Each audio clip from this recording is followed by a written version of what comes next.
Kalau kamu nonton video ini sampai habis, bukan cuma dapat motivasi, tapi kamu akan ngerti kenapa satu kebiasaan kecil bisa jadi titik balik hidupmu.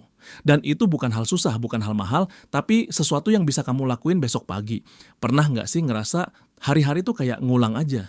Bangun, scroll HP, makan, tidur, ulang lagi. Kayak hidup jalan, tapi lu diem di tempat. Gua pernah ngerasa kayak gitu, stuck. Padahal nggak ada masalah besar. Tapi ada satu hal yang ganggu. Gua ngerasa gua nggak berkembang. Sampai akhirnya gua coba satu hal. Satu kebiasaan yang gua pikir awalnya sepele. Tapi ternyata itu jadi pondasi buat hidup gua yang lebih produktif sekarang. Bukan journaling, bukan bangun jam 5, tapi olahraga 15 menit setiap pagi. Sesimpel itu, awalnya gua mulai karena ngerasa badan berat banget. Fisik capek, pikiran kosong, mood hancur. Gua cuma gerak buat tugas. Ini bukan buat diri sendiri. Sampai suatu pagi gua mutusin. Gua keluar sebentar jalan kaki. Tanpa target, tanpa app, tanpa ekspektasi. Dan di situ gua ngerasa gua hidup. Napas gua ngos-ngosan, kaki pegal. Tapi anehnya, pikiran gua malah tenang. Kayak gua bisa kontrol satu hal di hidup yang sebelumnya nggak terkontrol. Sejak itu gua mulai niat. Setiap pagi gua lakuin gerakan kecil. Push up, jumping jack, plank. Nggak lama, cuma 10-15 menit. Tapi itu ngebentuk mindset gua. Gua bisa mulai hari ini dengan menang.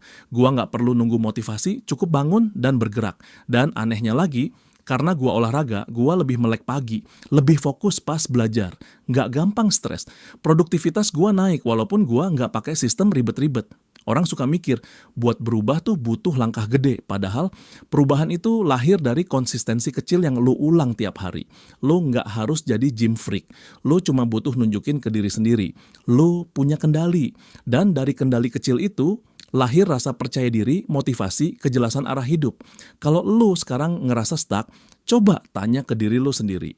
Apa satu hal kecil yang bisa gua lakuin besok pagi?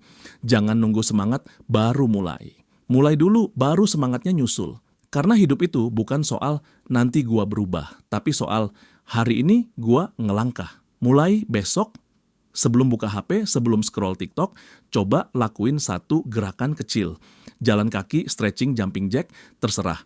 Tapi jangan biarin hari lo dikalahin sama rasa malas. Dan kalau lo suka konten yang gak cuma motivasi, tapi juga kasih realita dan langkah konkret, subscribe channel ini. Karena perubahan gak datang dari motivasi doang, tapi dari keputusan kecil yang lo ulang tiap hari.